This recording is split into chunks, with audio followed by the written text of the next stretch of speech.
मुख्यमंत्री होऊ शकले नाही आणि आज या भीषण विमान अपघातामध्ये त्यांचा मृत्यू झाला। महाराष्ट्राला आणखीन काय पाहावं लागणार आहे काय सांगता येत नाही। मी शिवसेना परिवारातर्फे त्यांना श्रद्धांजली वाहतो। उनको इस बात का एहसास हुआ कांग्रेस से पक्षप्रमुख उद्धव ठाकरे यांच्याशी माझी आता चर्चा झाली आणि ते सुद्धा अस्वस्थ आणि शोकात आहेत, कारण त्यांचे ते सहकारी होते मंत्रिमंडळातले आणि पवार कुटुंब, मग शरदराव असतील, अजितदादा असतील, यांचे आणि ठाकरे कुटुंबाचे अत्यंत स्नेहाचे संबंध होते।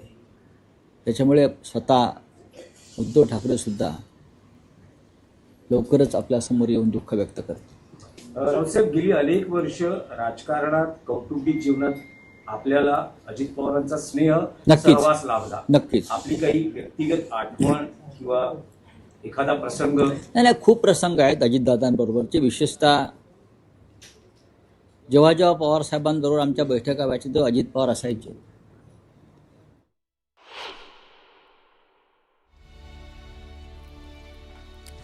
पंतप्रधान नरेंद्र मोदी यांनी ट्विट करत खरं तर शोक व्यक्त केलेला आहे। सुवर्णा, खरं तर अशी बातमी आपल्याला कधी द्यावी लागेल याचा विचार सुद्धा केला नव्हता। अगदी धडाडीचे नेते आणि सकाळच्या सुमारासच ही अतिशय दुर्दैवी आणि दुःखद बातमी समोर आली। पंतप्रधान नरेंद्र मोदी यांनी ट्विट केलंय, त्यांच्या फोटोसकट म्हणजे अजित पवारांच्या फोटोसकट त्यांनी ट्विट केलंय आणि पंतप्रधान नरेंद्र मोदींनी या भावना व्यक्त केल्या आहेत। आज सकाळी प्राजक्ता पंतप्रधान नरेंद्र मोदी यांच्याकडे ही जेव्हा बातमी पोचली किंवा केंद्रीय गृहमंत्री अमित शहा, तर त्यांनी लगेचच मुख्यमंत्र्यांना फोन केला आणि मुख्यमंत्र्यांकडनं या सगळ्या घटनेचं गांभीर्य समजून घेतलं, नेमकं काय घडलंय ते समजून घेतलं। नितीन गडकरींची प्रतिक्रिया आलेली आहे।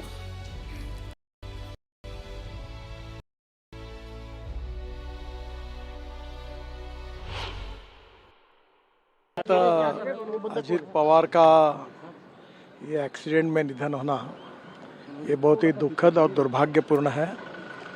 पिछले 40 साल से महाराष्ट्र के राजनीति में मेरे बहुत घनिष्ठ उनके मेरे पारिवारिक संबंध रहे। बहुत कर्मठ, अच्छा प्रशासक और विकास की दृष्टि रखने वाले ऐसे वो नेता थे। उनके जाने से उनके परिवार को भी काफ़ी उनके ऊपर भी एक बड़ा हादसा हुआ है। मुझे लगता है कि भगवान उनको ये जो घटना हुई है इसका दुख सहन करने की ताकत दे।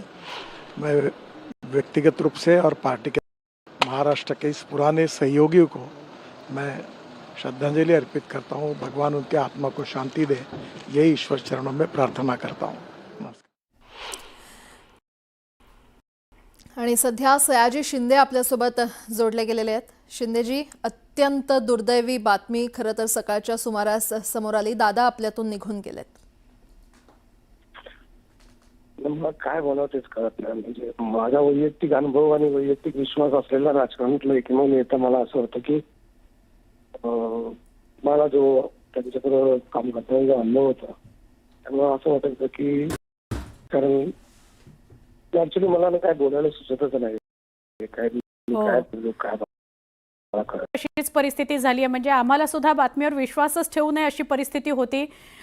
काम करता करता गेले, म्हणजे या निवडणुकांच्या काळामध्ये एक दिवस पण असा गेला नाही की सकाळी 6ला आणि ते कामाला लागले नाहीत। आणि आजही तसंच झालं। शिंदे साहेब सभान करता ते उतरले होते बारामतीत, पण त्याआधीच ही घटना घडली। फारच वाईट, म्हणजे मला काय शब्द सुचत आहेत। बरं, काय बोलावं हेच खरं तर कळत नाहीये। सयाजी शिंदे देखील आपल्यासोबत जोडले गेले होते। अजित पवार हे आपल्यातून निघून गेलेत या बातमीवर कुणाचाच विश्वास बसत नाहीये। साधारण 9च्या सुमारास ही बातमी आली आणि त्याच वेळी आमच्या प्रतिनिधींनी खरं तर ही शक्यता व्यक्त केली की अजित पवार यांचा मृत्यू झाला। त्यांच्यासह विमानातल्या 5 जणांचा मृत्यू झाला।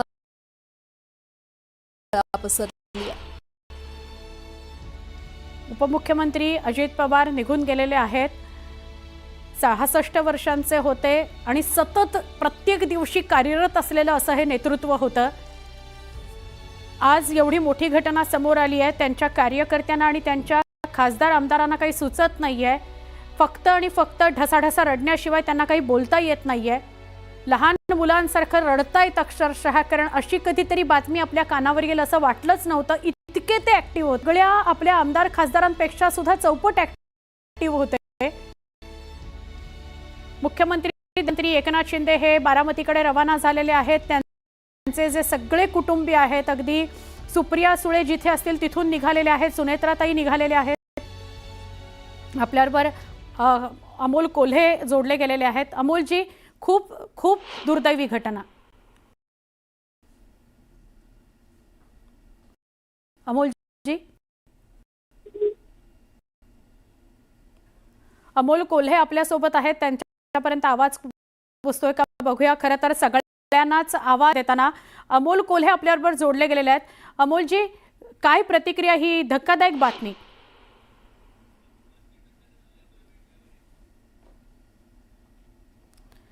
उपमुख्यमंत्री अजित पवार यांच्यासह विमानामध्ये 5 जण होते. या सगळ्यांचा दुर्दैवी अंत झाला, कारण अपघातच इतका भीषण होता. साधारणपणे 8:30च्या दरम्यान ह्या विमानानं टेक ऑफ केलं आणि उतरताना धावपट्टीच्या बाजूला हे विमान कोसळलं. तर सुप्रिया सुळे या खरं तर नवी दिल्लीतून बारामतीकडे रवाना झालेल्या आहेत आणि त्यांनी आता एक व्हॉट्सॲप स्टेटस सुद्धा टाकलेला आहे. त्यामध्ये डिवास्टेटेड असं त्यांनी म्हटलेलं आहे. खरं तर कुणालाच या गोष्टीवर किंवा या बातमीवर विश्वास बसत नाहीये. डिवास्टेटेड याचा अर्थच उद्ध्वस्त, अशा पद्धतीचं हे स्टेटस किंवा ही पोस्ट सुप्रियाताई सुळेंनी टाकलेली आहे. कारण या शब्दाशिवाय दुसरं काही बोलण्यासारखंच नाही आहे. आज त्या कुटुंबावर खूप मोठा आघात झाला आहे. अक्षरशः रोजच्या रोज काम करणारा, क्षणोक्षणी बिझी असलेला नेता, सकाळी 5 वाजल्यापासून रात्री 2-2 वाजेपर्यंत न झोपणारा आणि स्वतःला कामात गाडून घेतलेला असा नेता आज निघून गेलेला आहे. त्यामुळे सुप्रिया सुळेंनी व्हॉट्सअप स्टेटस टाकलाय, उद्ध्वस्त. आणि यावरच काही राजकीय प्रतिक्रिया सध्या येत आहेत, आपण पाहूयात. समझ नहीं सकता, हमारी सरकार थी, आदरणीय उद्धव जी बाळासाहेब ठाकरे जब मुख्यमंत्री थे, तभी भी अजित पवार अर्थमंत्री थे, और उनके साथ में जो कुछ क्षण मिले, जो क्यों कभी बात हुई, इतना पारदर्शी नेता नहीं देखा. हाँ कहा तो हाँ 100% काम होगा, ना कहा तो 10 जगह जाओ तो भी नहीं होगा. तो खुले थे कि भाई जो होने वाला है मैं हाँ बोलूँगा तो करूँगा, मतलब करूँगा. और बोल्ड, बहुत बोल्ड थे. महाराष्ट्र के खास करके उनके बारामती क्षेत्र की प्रगति में. और हम सब लोग अभी उनके अंत्य संस्कार के लिए जा रहे हैं, तो ये बहुत बड़ा नुकसान हमारे महाराष्ट्र का. परिवारजनों से आपकी बात हुई है क्या? नहीं, अभी तो बात नहीं हुई. अभी तो परिवार तो अभी जिनकी सुमित्रा पवार और सुप्रिया सुले मतलब वहाँ जा रहे हैं, हम भी जा रहे हैं, तो मतलब ये बहुत बड़ा नुकसान हुआ है और एक बहुत ही अच्छे नेता को हमने खो दिया है.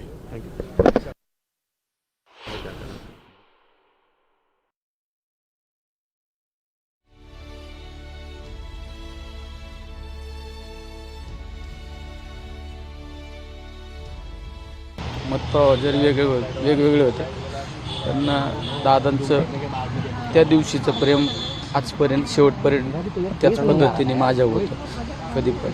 आणि ठीक आहे, मी सुद्धा माझं सुद्धा त्याच पद्धतीने दादांबद्दल आपुलकी प्रेम असायचं. कारण एकदम सर्वसामान्य कार्यकर्त्याला गणेश मित्र थे, हमारी सरकार में अहम पद पर थे, सहयोगी थे, महाराष्ट्र के बड़े ऊंचे स्तर के नेता और हम सबके प्रिय अजीत भाई रहे. Evolving and a developing situation, we should await an official confirmation on what really. Sir, UGC के नए कानून को लेकर विवाद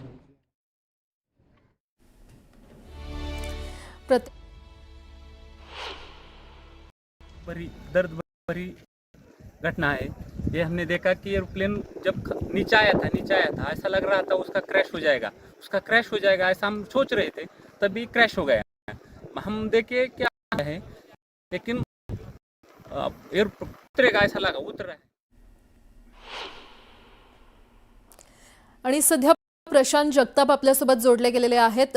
प्रशांतजी, अत्यंत दुर्दैवी आणि दुःखद घटना घडली आहे, काय आपल्या भावना? ही महाराष्ट्राची आणि देशाची हानी आहे, त्याचबरोबर माझी वैयक्तिक सुद्धा हानी आहे। तब्बल 24 वर्ष त्यांच्या हाताखाली काम करायची संधी मिळाली। महाराष्ट्राची चांद्यापासून बांध्यापर्यंत माहिती असणारा नेता, या ठिकाणी पहाटे उठल्यापासून रात्री उशिरापर्यंत महाराष्ट्राला नवीन आपल्याला काय द्यायचंय अशा प्रकारचे एकूणच नाही का ध्येय ठेवणारा नेता, अशा प्रकारे त्यांचा या जगाचा निरोप घेणं हे निश्चित नाही का धक्कादायक आहे, त्याचबरोबर हुरहुर लावणारं आहे। दादा आज नाही किंवा दादा आपल्याला सोडून गेले त्याच्यावर विश्वासच बसत नाही, पण आजची घटना ही निश्चित मनाला हिलवणारी एवढं नक्की आहे। प्रशांतजी, सकाळपासून रात्रीपर्यंत म्हणजे आता निवडणूक आहेत त्यामुळे तर ते 24 तास कामातच होते आणि आज बारामतीत सुद्धा त्यांच्या सभा होत्या। असं वाटलंच नाही की ही बातमी सांगावी लागेल आणि तसंच सगळ्या नेत्यांबाबत घडलंय, बोलणं जड झालंय सगळ्यांना ही बातमी, या बातमीवर विश्वास ठेवताना। प्रशांतजी, माझ्याकडे त्यांच्याबरोबरच्या असंख्य आठवणी आहेत। म्हणजे त्यांनी मी त्यांच्यावर पक्षात असल्यानंतरच्या, पक्षात नंतर नसल्यानंतरच्या, त्यांनी ज्या पद्धतीने आपण एखाद्या घरातल्या आपल्या मुलाला किंवा धाकट्या भावाला समजून घेतो त्या प्रकारे दिलेली वागणूक, त्याचबरोबर वैयक्तिक नका जीवनामध्ये, कौटुंबिक जीवनामध्ये सुद्धा किंवा आपण आजारी असल्यानंतर या सगळ्या आठवणी तर आहेच आहेत। त्याचबरोबर मी पुण्याचा महापौर असताना किंवा नगरसेवक म्हणून कामकाज करत असताना आपल्याला प्रशांत उद्या 5:30 नका व्हिजिट करायची आहे, पाहणी करायची आणि 5:30 सांगितल्यानंतर 5:15 नका हजर राहणारा नेता, त्याचबरोबर शहराची किंवा राज्याची काळजी घेण्यासाठी त्या ठिकाणी अतोनात नका काळजी घेणारा नेता, अशा मी दादांची म्हणजे आणि ते जवळून त्या ठिकाणी मी त्या संदर्भातला अनुभव घेतलेला आहे। त्याच्यामुळं आज हे मन दाटून येत आहे की ते आपल्यामध्ये नाहीत किंवा आपल्या आयुष्यात मला कधीच भेटणार नाही, ही त्याने भावनात्मक हे बोलणं खूप जड जातं, म्हणजे शब्द फुटत नाही अशा प्रकारची परिस्थिती। पण निश्चित त्यांचं जाणं हे दुर्दैव एवढं नक्की आहे। तुम्ही जसं म्हणालात की कामाच्या पातळीवरही संबंध संपर्क आला, पण वैयक्तिक पातळीवर सुद्धा ते जवळ, काय वेगळे पण वाटलं तुम्हाला त्यांच्या स्वभावाचं इतक्या वर्षात काम करताना किंवा वैयक्तिक अनुभव आले ते सुद्धा? खूप साऱ्या गोष्टी मी सांगू शकतो। मी माझा चेहरा पॅरालाइज झाला 2022ला, त्यावेळेस त्यांना जसं कळालं तसं मला रात्री 11:15 कॉल करून तू माझ्यापासून का लपवून ठेवलं किंवा तुला हे झालंय हे माझ्यासाठी शॉक्ड आहे। आणि त्याच्यानंतर मी पीएना सांगून ठेवलंय तुला उद्या मुंबईत यायचंय, माझा फॅमिली डॉक्टर अमुक अमुक आहे त्यांच्याकडे तुला जायचंय, त्या संदर्भामध्ये बाकी माझे पीए पाहून घेतील। मी मुंबईत पोहोचस्तवर पीएननी माझ्याबरोबर सातत्याने ठेवलं। ते झाल्यानंतर माझी डॉक्टरनी केलेली टेस्ट केल्यानंतर पुढची ट्रीटमेंट काय करायची या संदर्भामध्ये त्यांनी मला स्वतःहून कॉल कर की मी माहिती घेतली डॉक्टरकडून, अशा प्रकारे ठीक आहे तुला काळजी घ्यावी लागेल। किंवा मी एखाद्या कार्यक्रमामध्ये पुन्हा खूप धावपळ करायला लागल्यानंतर तू म्हणजे मी एका तर जीप रॅलीमध्ये होतो आणि मी रस्ता काढत होतो आणि मला वाटतं रवींद्र धंगेकरांची ती पोटनिवडणूक होती आणि त्यावेळेस मुक्ताताई टिळक गेल्यानंतर आणि तिथं मी जीपच्या खाली सगळा मार्ग काढत होतो, त्याच्या लक्षात आलं की जस्ट माझी रिकव्हरी होऊन वर्ष झालेलं आहे। आणि मग त्यांनी मला 4-5 वेळा इशारा केला की तू जीपवर ये, तू एवढा पळत नका जाऊ नको, म्हणजे त्यांच्या लक्षात होतं आणि ते इतक्या काळजीनं। आणि एक क्षण म्हणजे प्रशांत तू जर आता वर आला नाही तर मी प्रचार सोडून निघून जाईल। रोज हो का हे प्रसंग आहेत ना, हे प्रसंग मला नाही माहिती कोणाच्या आयुष्यात आले असेल, प्रशांत जगतापच्या आयुष्यात नक्की आले। मी म्हणजे हे क्षण विसरू शकत नाही। म्हणजे कार्यकर्त्याच्या संदर्भात पर्सनल अटॅचमेंट असणारा एवढा मोठा नेता म्हणजे होणे नाही अर्थात, म्हणजे ह्या सगळ्या गोष्टी आता म्हणजे ते नसताना मला बोलावं लागतात, हे सुद्धा निश्चित मला वाटतं दुर्दैव आहे। धन्यवाद प्रशांतजी, तुम्ही आपल्या भावना व्यक्त केल्यात। काँग्रेसचे नेते प्रशांत जगताप आपल्याबरोबर होते। आणि आता ही आपण थेट दृश्य पाहतोय, शरद पवार हे मुंबईतून आता बारामतीसाठी रवाना झालेले आहेत। शरद पवार यांच्या हाताखाली खरं तर अजित पवार हे तयार झाले, धडाडीचं नेतृत्व त्यांचं आपण सगळ्यांनी पाहिलं आणि आपला पुतण्या गेला। खरं तर राजकीय मतभेद त्यांच्यामध्ये निर्माण झाले, मात्र तरीही पवार कुटुंब हे नेहमीच एकत्र सगळ्यांसमोर आलं होतं। आणि आता सध्या पवार शरद हे ती अपनी श्रद्धांजली व्यक्त करता. थँक्यू. दृश्य सध्या आपण पाहतोय. एकीकडे शरद पवार बारामतीसाठी रवाना झालेले आहेत, तर दुसरीकडे रुग्णालयाच्या बाहेर कार्यकर्त्यांनी मोठ्या प्रमाणात गर्दी केली असल्याचं पाहायला मिळते. आपले दादा गेले, आपलं नेतृत्व गेलं आणि त्यामुळेच कार्यकर्ते रुग्णालयाच्या बाहेर गर्दी करतायत. शरद पवार हे देखील बारामतीसाठी रवाना झालेले आहेत. एक धडाडीचं नेतृत्व राज्याचं गेलेलं आहे आणि त्यामुळे प्रत्येकजण शोक व्यक्त करतंय. कुणालाही या बातमीवर विश्वास ठेवणं कठीण झालेलं आहे. सुनेत्राताई सुद्धा बारामतीकडे रवाना झालेले आहेत. खासदार सुप्रिया सुळे सुद्धा दिल्लीतून रवाना झालेले आहेत आणि आता शरद पवार यांची दृश्य सुद्धा आपण पाहिली, ते बारामतीकडे रवाना झालेले आहेत. त्यांच्याकरता सुद्धा अत्यंत धक्कादायक ही घटना. रोहित पवार आता आपल्याला दृश्यात दिसत आहेत. रोहित पवार हे रुग्णालयामध्ये पोहोचत आहेत. रोहित पवारांना सुद्धा अश्रू अनावर झालेले आहेत.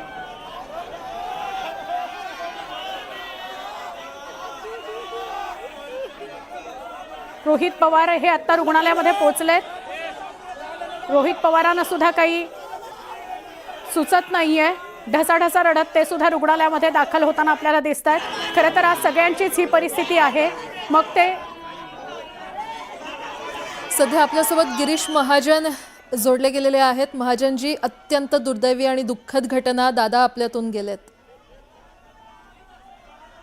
दुर्दैवी म्हणजे कुठल्या शब्दामध्ये संवेदना व्यक्त कराव्या, कुठल्या शब्दामध्ये बोलावं, दुःख व्यक्त करावं, तर कुठेही शब्द सुद्धा आमच्याकडे नाहीयेत. सकाळी मी नाशिककडे निघालो, त्र्यंबकेश्वरला कार्यक्रम होता कुंभमेळ्याच्या निमित्ताने मोठा गोदावरी पूजनाचा, आणि रस्त्यातच ठाण्याचा मला निरोप आला म्हणजे कळालं. मी लगेच परत आलो. खरं विश्वासही बसत नव्हता. खरं मला वाटलं की आधी गाडीचा ऍक्सिडेंट झाला असेल, थोडीफार दुखापत झाली असेल, पण नंतर कळलं की प्लेनच क्रॅश झालं, चार्टरसाईड क्रॅश झालं आणि तर दादा आमच्याकडे निघून गेले. कालच कॅबिनेटमध्ये आम्ही सोबत होतो. कालच दादांनी 3-4 वेळा माझं इतकी म्हणजे नेहमी ते माझ्याशी इतके गमती करायचे. कोणाला विचारा कॅबिनेटमध्ये, सगळ्या मंत्र्यांना विचारा, त्यांना असं एकदा सुद्धा 2-4 वेळा मला चिडवल्याशिवाय माझी मजा घेतली त्यांना करमतच नव्हतं. ते इतके त्याला म्हणजे स्ट्रिक्ट असायचे, ते धीरगंभीर असायचे. पण मी भेटलो, मी दिसलो की आमची इतकी हसी मजाक चालायची आणि इतके एकमेकांना टॉन मारायचो. आणि 35 वर्षाचा आमचा सोबत होती. 1995 पासून 90 पासून होते, मी 95 पासून होतो. 35 वर्षापासून आम्ही दोघंही जण त्या ठिकाणी विधानसभेमध्ये सोबत होतो. अनेक वेळेला कटुता पण झाली, वादावादी झाली विरोधी पक्ष असल्यामुळे आमच्या सुरुवातीच्या काळात. पण नंतर दादांचे माझे अतिशय स्नेहाचे संबंध होते. पण खरं काय बोलावं, इतक्या अवेळी आणि इतक्या उभीच्या काळामध्ये दादा आमच्यातून निघून जावे, त्याच्यासाठी खरं शोक संवेदना व्यक्त करायला सुद्धा आमच्याकडे शब्द नाही. गिरीश सर, खरं तर बातमी आली तेव्हा विश्वासच बसत नव्हता की असं काही घडलं असेल, कारण इतके ऍक्टिव्ह होते ते. या मागच्या काही महिन्यांमध्ये निवडणुका जेव्हापासून सुरू आहेत वेगवेगळ्या, तेव्हापासून एक दिवस सुद्धा ते शांत दिसलेले नाहीत आणि सकाळी 5:30-6 पासून सुरुवात केली आहे त्यांनी कामाला. असं वाटतं की कोणीतरी आपल्याला झोपेतून उठवेल आणि मला असं वाटेल की स्वप्नच आहे की काय. मला अजूनही असा भास होतोय की हे स्वप्नच आहे की काय, अजून कोणीतरी आपल्याला उठवेल की काय झोपेमधून आणि मग आपण काय वाईट स्वप्न पडलं, अशी परिस्थिती आजही आहे. पण खरं आता काय बोलावं, कशा कुठल्या शब्दात बोलावं, पण हे कळते. मधल्या काळामध्ये दादा जेव्हा काही विषयावर बोलले होते माझ्याकडे अशी पाहिजे, तेव्हा मी दादांना फोन केला स्वतः, म्हणजे दादा तुम्ही असं बोलू नका. आणि मी भाषणामध्ये पण बोललो तरी दादा असं अजिबात बोलू नये.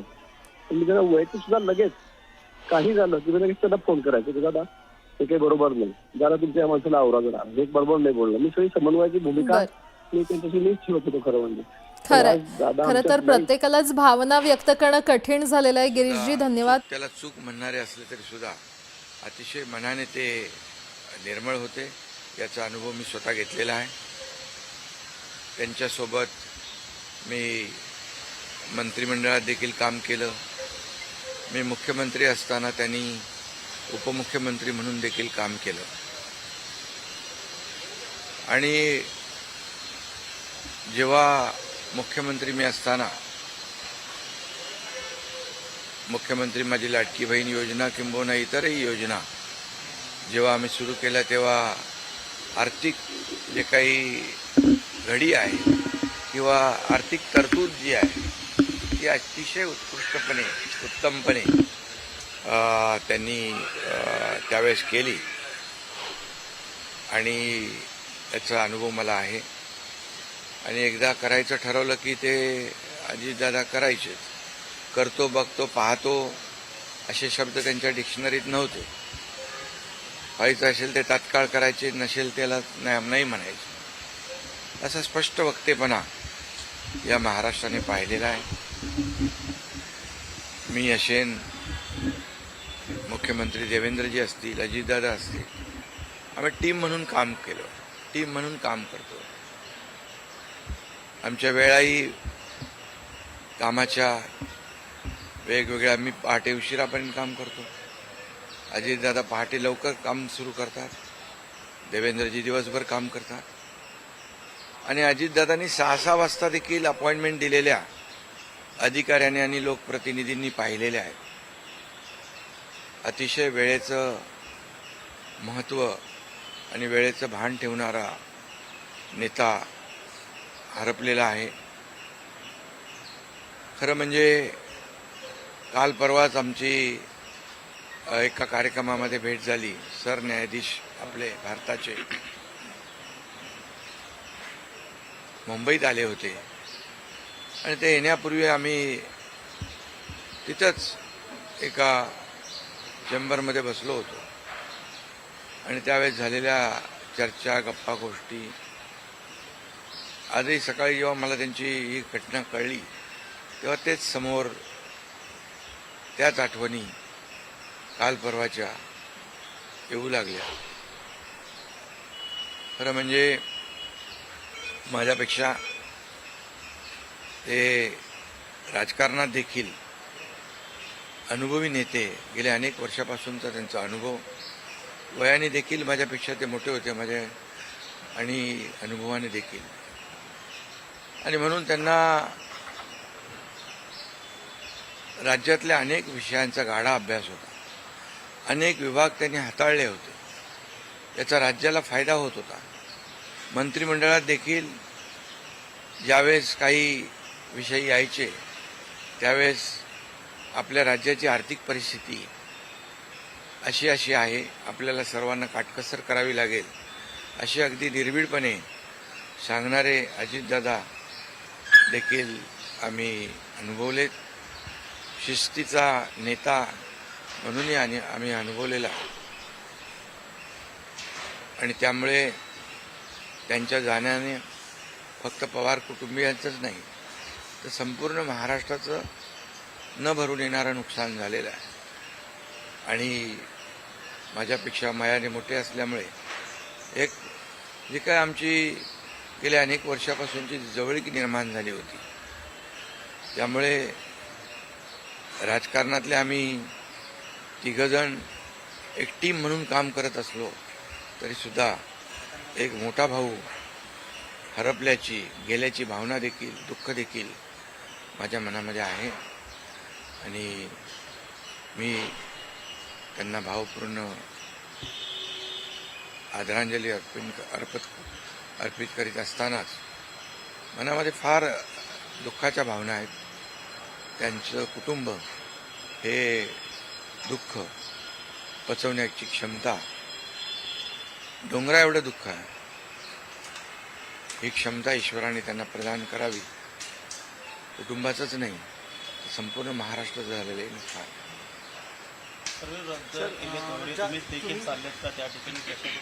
हा, मी आणि मुख्यमंत्री देखील आम्ही जातो आहे.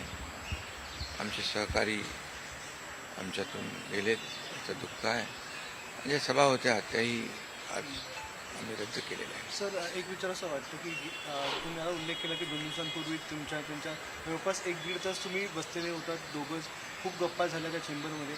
असं काही एक त्यांच्या किंवा मंत्रिमंडळात देखील असताना अशी काही त्यांची इच्छा, एखादी योजना किंवा एखादं त्यांना करायचं होतं ते तुमच्याशी त्यांनी शेअर केली, आपण हे करूया मिळून महाराष्ट्रासाठी, असं काही? नाही, आम्ही आतापर्यंत एकत्र जेव्हा तेही उपमुख्यमंत्री होते तेव्हा मी मंत्रिमंडळात होतो. मी मुख्यमंत्री असतानाही उपमुख्यमंत्री होते. आता देवेंद्रजी मुख्यमंत्री होते. आम्ही जे काही निर्णय आम्ही घ्यायचो ते निर्णय मिळूनच घ्यायचो. आणि मग एकदा एखादी सूचना आली की मग त्याला तिघांनी बळ देऊन ते पूर्ण करायचं. अजितदादा देखील एकदा कधी कधी असंही म्हणायचे की आपली आर्थिक आता आपली जी काही अर्थव्यवस्था महाराष्ट्राची आहे, काही नवीन योजना केल्यामुळे आपल्याला काटकसर करावी लागेल, पण जेव्हा काही निर्णय आपल्याला घ्यावेच लागतील त्यावेळेस मात्र ते मागे हटत नव्हते आणि याचा अनुभव देखील आम्ही घेतलेला आहे. न भरून निघणारे पोकळी सातारा असेल, पश्चिम महाराष्ट्र या ठिकाणी देखील कशा प्रकारची तुम्ही पोकळी भरून काढणार आहे? नाही, यामध्ये साताराच नाही आहे, तर त्यांचं जे असलेलं जे काही अनुभव आहे हा महाराष्ट्रासाठी होता. त्यांनी प्रतिनिधित्व केल्यामुळे मला वाटतं फार मोठं नुकसान झालेलं आहे, न भरून येणार. शेवटचा प्रश्न, जे काय जसा हा जो विमान अपघात झाला ज्या प्रकारे, काय वाटतं याची चौकशी व्हायला हवी आणि येणाऱ्या काळामध्ये असे अपघात होऊ नयेत, त्यामुळे बिलकुल याची शेवटी आमच्या सहकार्याचा जीव याच्यामध्ये गेला आहे. 6 लोक मृत्युमुखी पडलेले आहेत. त्यामुळे या विमान अपघाताची चौकशी नक्कीच व्हायला पाहिजे, नक्कीच होईल. कारण यापुढे देखील अशा प्रकारचे अपघात होता कामा नये, यासाठी हे गरजेचं आहे आणि त्यासाठी त्याची चौकशी देखील होईल. थोडक्यात हिंदीमध्ये सर क्या कहोगे, अजित पवार जी का निधन हो गया? बहुत ही आज महाराष्ट्र के लिए एक काला दिन कहू, एक दुर्भाग्यपूर्ण घटना कहू. खरं वाटत नव्हतं की त्यांना सांगायचं काय की हे खरंच नसतं.